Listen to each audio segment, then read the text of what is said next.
Hello everyone, welcome back to Lone Oak Farms, our Let's Play series here. I'm just now putting the third coat of fertilizer on our wheat field. It won't let me do it to the grass. I've advanced the time forward a little bit to try to work through the season since all we have going on are these three fields here, two of them in grass, one of them, this one here, in wheat. So we have our hired helper going on a course, and hopefully he'll complete the job. It's early in the morning here, so not much going on, but we can see a little bit of the sunrise there, and I remember lots of beautiful sunrises working on Lone Oak Farms. And we had plenty of opportunity to see them, it's fairly early hours in harvest, and the next crop pattern that we're going to get to, particularly for the grass, is actually going to happen during the night after we put on one more layer of fertilizer. So a lot of times as dawn approached, we saw some wonderful sunrises also, just being out in the fields and doing our work. So while he's busy putting on the fertilizer, well, let's make sure he's putting it on. Yep, it appears he's laying it down. I guess it just isn't a new growth cycle yet in the grass. Hopefully next time it will be, because summer is approaching and we need to get it laid on the ground. But while he's working on that, I wanted to share something kind of the area, and I don't know how much interest this will be to many people. It's anybody that's a farmer or has some interest in the economics behind growing grass seed, or what it would be like, or what economics a farm like Lone Oak would be facing as they, raise their crops, which I've expressed before is primarily just grass seed and occasionally wheat. Although in more recent years they've stepped into producing radish seed, and I hear there may be some new crops this particular year.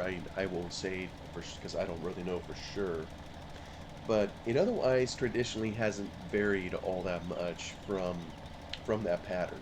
So what I wanted to do was to show something that's from a local university. I'll just pop out of here.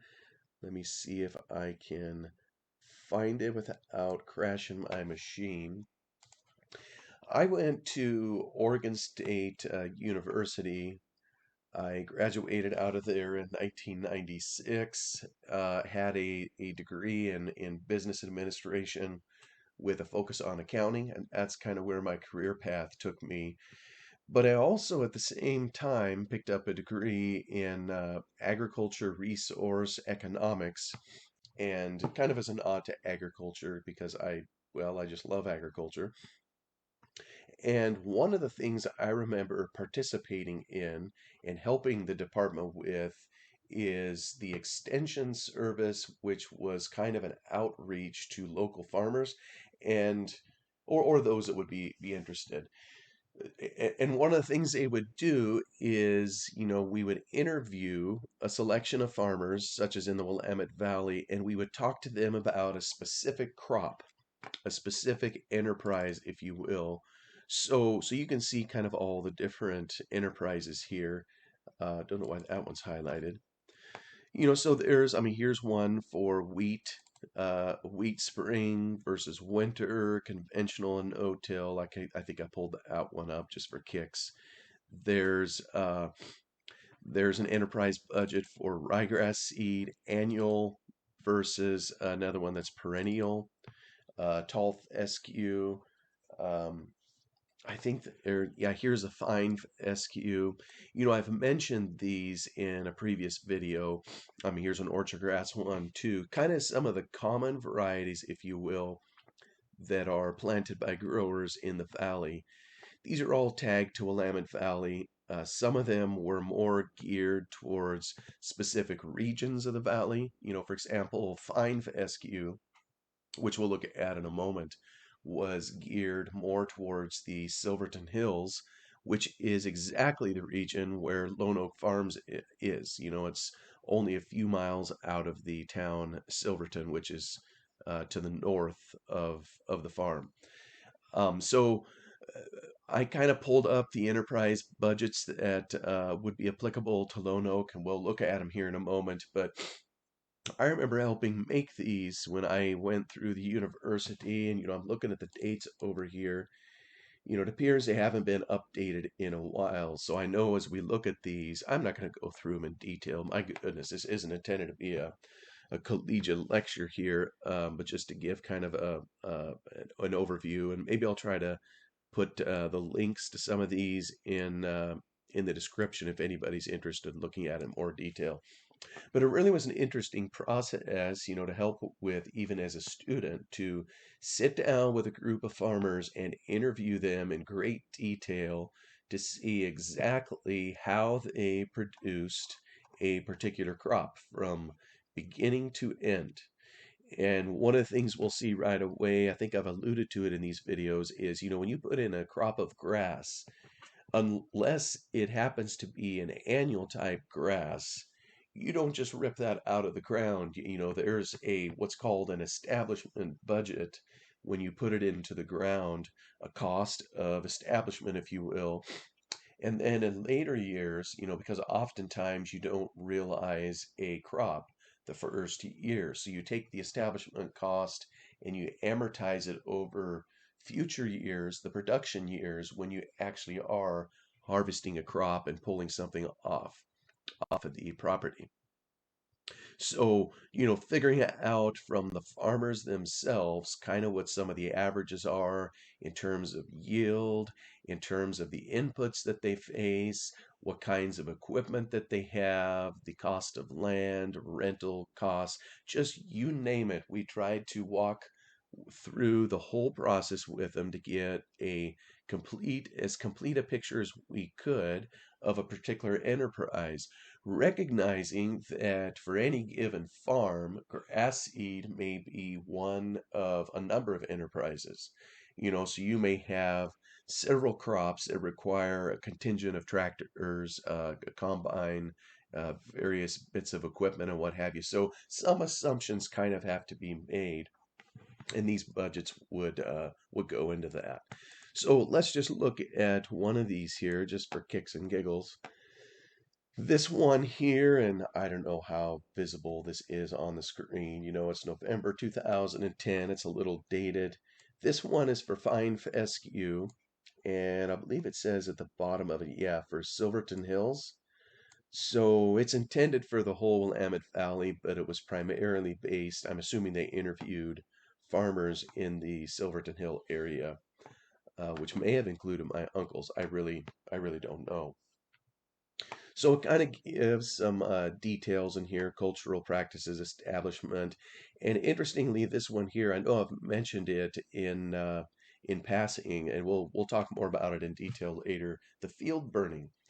A lot of grass, historically, when you get done with the harvest, you burn it. You burn all the residue straw, and it takes care of some diseases, some pests, and helps stimulate growth for the following year's crop. So, fine fescue in particular needs that extra stimulus. There's just something about it. Probably a scientist could explain it. So, we'll see the difference between burning or not burning, and kind of what that does to yields or what have you. And it isn't as simple as yields. I mean, it requires totally different management if if you burn or not.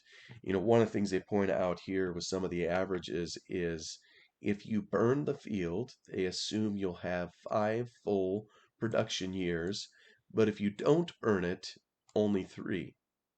And I think part of the reason for that is there's disease that comes in if you don't burn it periodically, or maybe some of that can be covered with chemicals, but some of it's just flat out unavoidable. So it's a shorter time period that you're able to actually harvest the crop. So I'm just going to tell you from the get-go, it's better financial results for the farmer if he's allowed to burn his field versus not.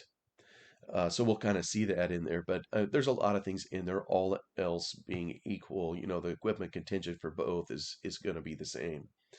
And in terms of 5 full production years, this is an average smear. Uh, that's a technical term, a smear. When I was on the farm, it depended on the variety as to how long it could be in the ground and still be commercially viable, to where it was better to leave it planted versus ripping it out and starting over with something else. They had a variety of fine fescue. It was called, what was it, Chewings fescue.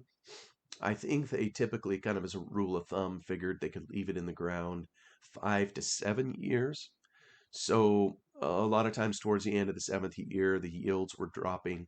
The first year yields oftentimes were some of the best, first and second year, and then it gradually deteriorated towards the end to where you had to rip it out. They had another variety of fine fescue called Penlon, and I think they told me on when I worked up there that they had a field that they estimated had been in production for, did they say 50 years? Um, I hope I'm saying that right. I don't know if my family members will ever hear this. It was the Joneses Hill field that I think they had planted, and it was Penlawn for the entire time that I worked up there. Um, and that, for whatever reason, would subsist and continue and thrive, and the yield wouldn't taper off like it would for other fine fescues. So that's one establishment, followed by many, many years of production. And one unique feature of the Penlong grass is it was kind of what you call a creeping fescue. If you planted it in your yard and you had kind of an open dirt patch, it would gradually take over the dirt patch and it would creep into it. That's just kind of the nature of it. I think it was its root system, how it did that. And so that was kind of one feature. And I wonder if that's how these fields would have such longevity. It would creep. You look at it, and when everything was cut on the field, and you looked it over, it almost resembled a type of a lawn or a yard. Not exactly, of course, I mean, because this was tall grass, growing on there, but you could no longer see the drill rows because they they creeped together, if you will, and kind of filled all that in. You contrast that with the other types of fine fescue, like the chewings I just mentioned. On the seventh year, you could easily still see the drill rows from the original planting. And same thing with other types of grass, but there was something about that penlawn that it would creep in, kind of a selling feature for it, if you will. So, and at that time, they did all open burning. So this is kind of, and I don't know how many different varieties this may cover, 5 years, 3 years for non-burning. That kind of matches, what my uncles told me, that it was basically untenable, very hard to do, without being able to burn it. So look in here. I mean, this is it's called an enterprise budget for a reason. This one here is the establishment. So you can kind of see blow by blow what they do to get this in the ground. Obviously, when you're establishing it, it assumes you're putting it in the spring. So there's no harvest, there's no income. This is all cash out the door. They have it down to the literal type of fertilizer that they put in, the rate and the price. And I'm sure everybody looking at this nowadays would say that price is way off, with the war in Ukraine and the much, much increased prices of fertilizer that we're facing here currently. But cost of lime, just all the various chemicals and everything that, and seed, that we put in there to establish it. There's cost of equipment all the way down to the diesel, fixed and variable costs, all these things, of course, that make lots of fun for accountant types like me. And basically, according to this, back in 2010, it cost about $560 an acre to put it in. And then you, of course, had to get that cost back over the next 3 years if you didn't burn, or 5 years if you did. So that's the establishment year. This now is a production year, assuming an open field burn. So one of the things I want to point out where you see the difference, the biggest difference of all, it shows an average fine fescue yield. Again, this is going to depend highly on variety, the soil type, a whole bunch of other factors, the weather in a particular year, but 1,100 pounds per acre. I believe that's in pounds. Versus no field burning, your yield is whacked heavily down to 825. I was always told it when you didn't burn and brought along blind seed disease.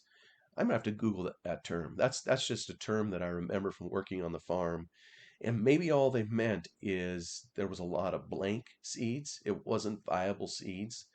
Maybe it just would be less of them, and we see it here. This is the data they put together. If you're not allowed to burn it, you have to count on a much lower yield, and you can see what how that changes, what you realize.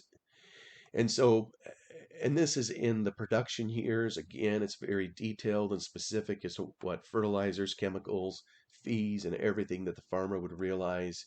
And you get down to it, and you're on average getting $100 an acre based on a price point of 75 cents a pound. And they have another table, we'll show it in a moment, that shows some break-even data. Much less yield when you're not allowed to burn. There's some additional changes in chemical, and you're going to see some other changes in here. One that popped out to me, and I haven't studied this in a whole lot of detail, is recleaning. When you clean the seed, uh, there's a cost associated with that to remove chaff and weeds and grimple from it so you can get it down to a pure seed. And I just noticed when it's not burned, you have a re-cleaning charge, which suggests that a field that hasn't been burned has more garbage in it, garbage in terms of weeds and other things that are more difficult to clean out. It'd be kind of like going between organic production versus non-organic. Non-organic maybe having the benefit of chemicals, and organic would be none. You'd expect the organic one to just have a lot more dirt in there, if you will, that would need to be cleaned out. Well, it's kind of similar here. When the farmer isn't allowed to burn, even the seed that comes off, not only is there less of it, you got to work harder in your cleaner to clean everything out. And there's several other things people can look at if they're interested. Suffice it to say, if you don't burn, you actually have a negative return of $218 an acre. So not a good idea to not burn fine fescue. It's a difference between, on average, making a profit versus not. And there's where this is critical is there are limitations on when and how often and how much in the valley can be open field burned. So I don't know how all that works. I wonder sometimes if some of these farmers that do find fescue, if they take a risk as to whether they're going to be allowed to burn or not. And if they're not, then here's their economics. And if they are, here's how it turns out. And it may depend on the year. Maybe they experience both depending on what they're able to do. This is just some more details here. There's a table down here. I think if you're allowed to open field burn, it shows break-even price and yields per acre. So it's assuming 1,100 pounds an acre at 52 cents a pound. That would cover all your costs, fixed and variable. And obviously, the higher the price, the higher the yield. There's a whole lot of variables that can happen. And because uh, non-burning is more expensive, as you would expect, the break-even price is quite a bit higher at 74 cents.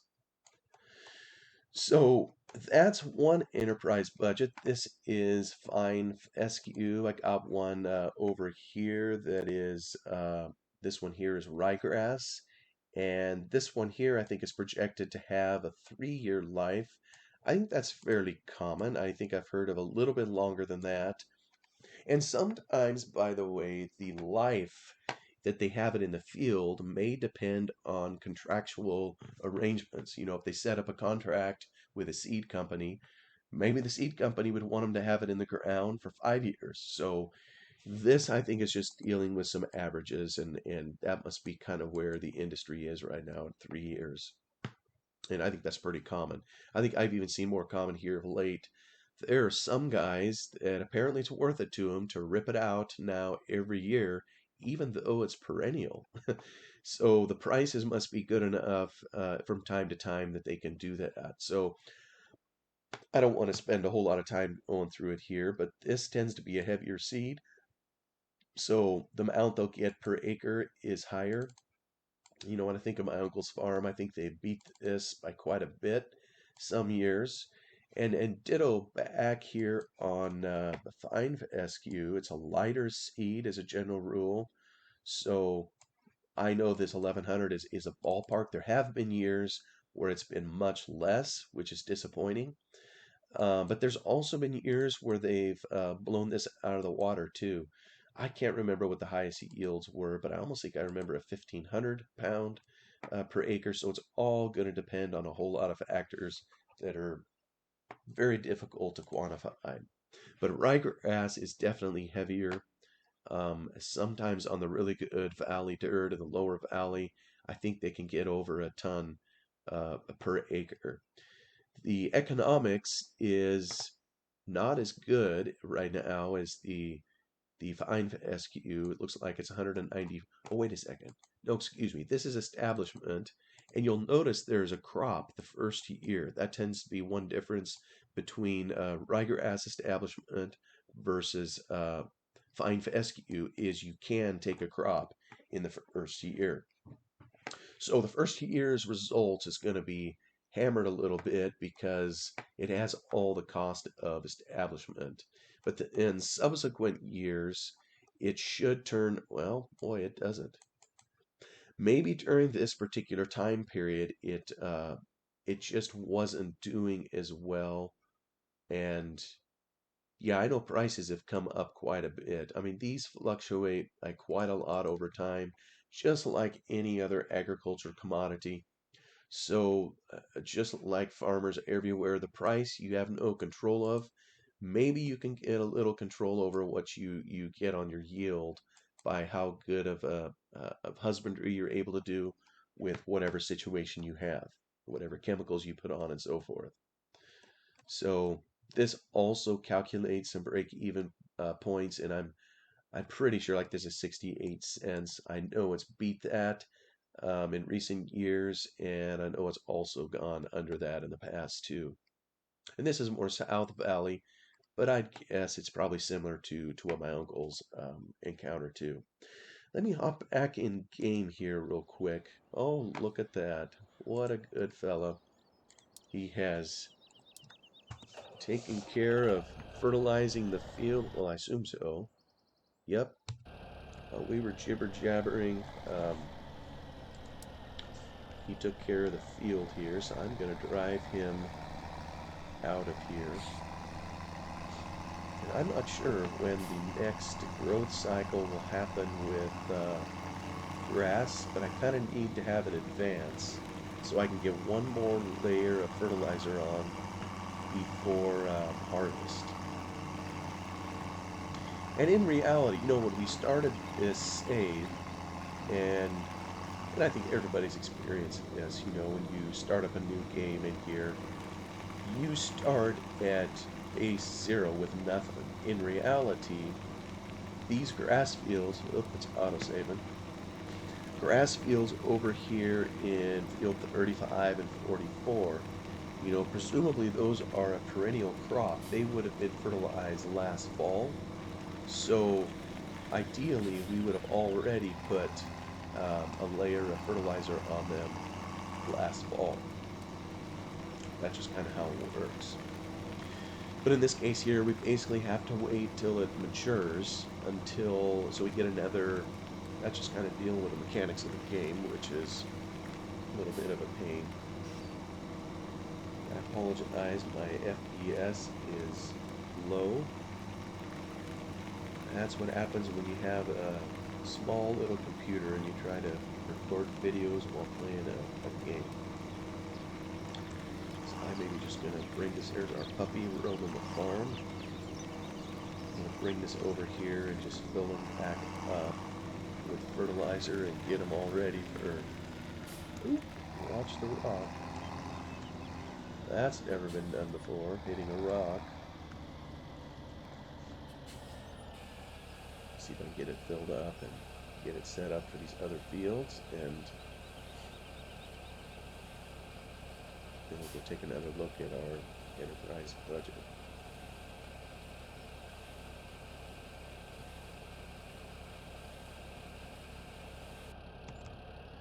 There we go.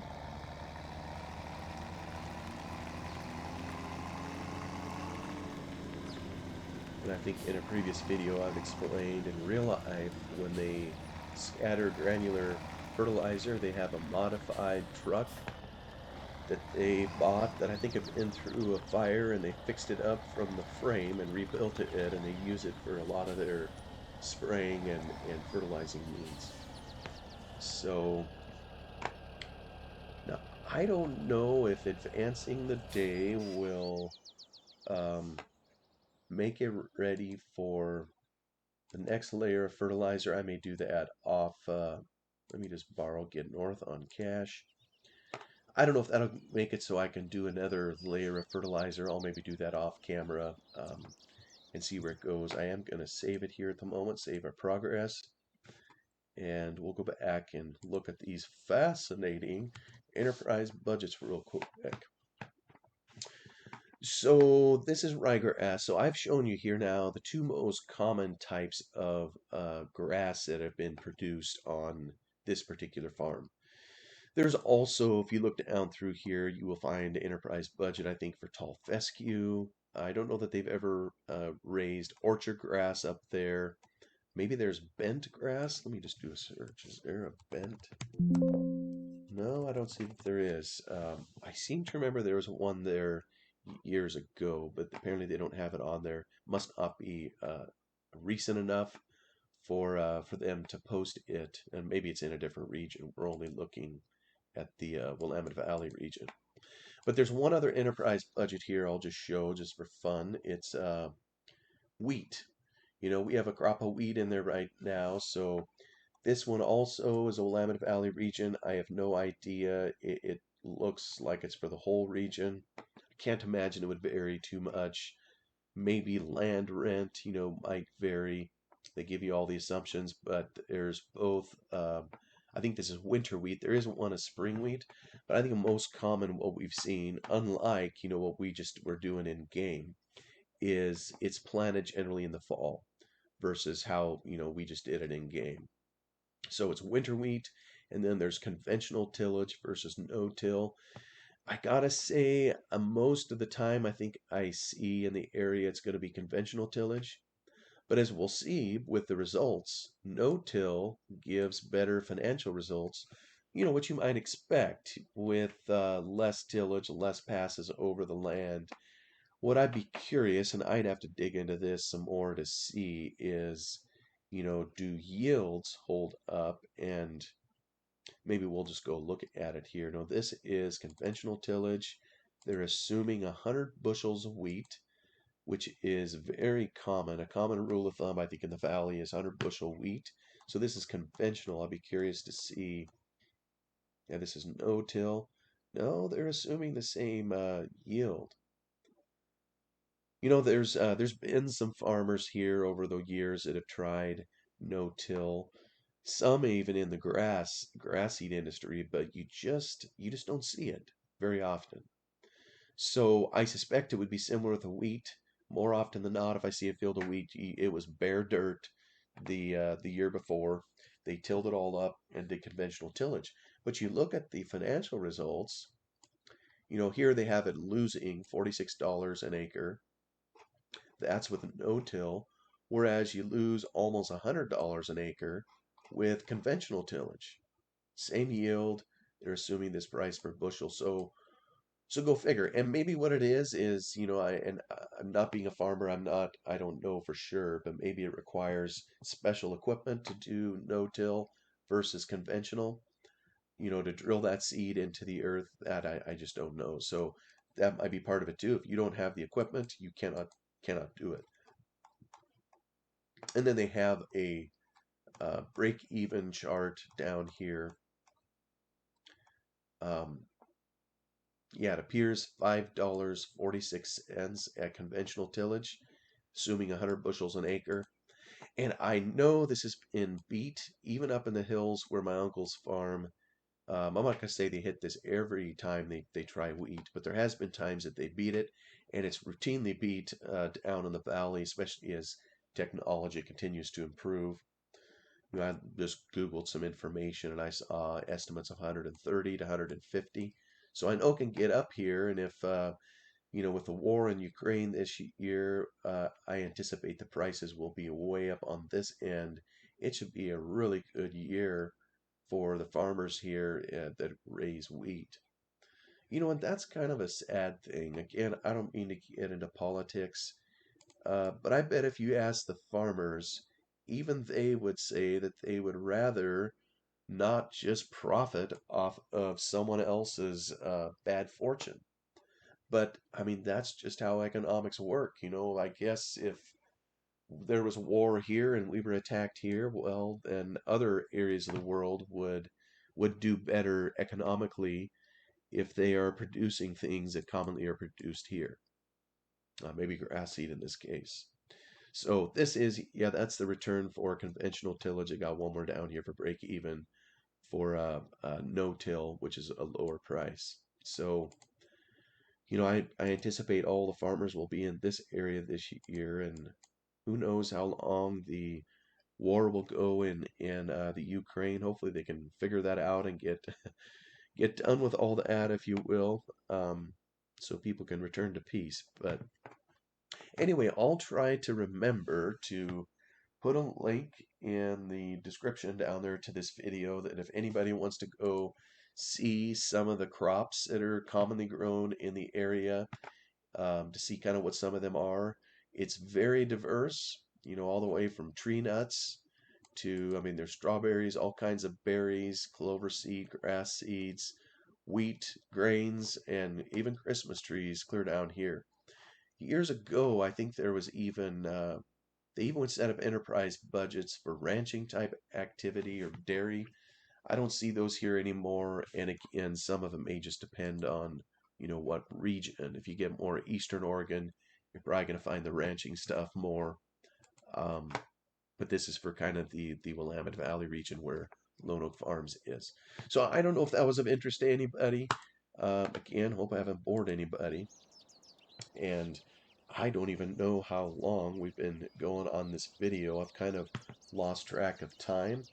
So maybe what I should do is terminate the video here and see kind of where I'm at and see if I can fast forward time so I can finish up this fertilization and we can get ourselves closer to harvest and take things from there. Thank you all for stopping by and taking a listen to this video. Hope you're having a great day wherever you are, whatever you're doing, and take care for now. I'll talk to you again soon. Bye-bye.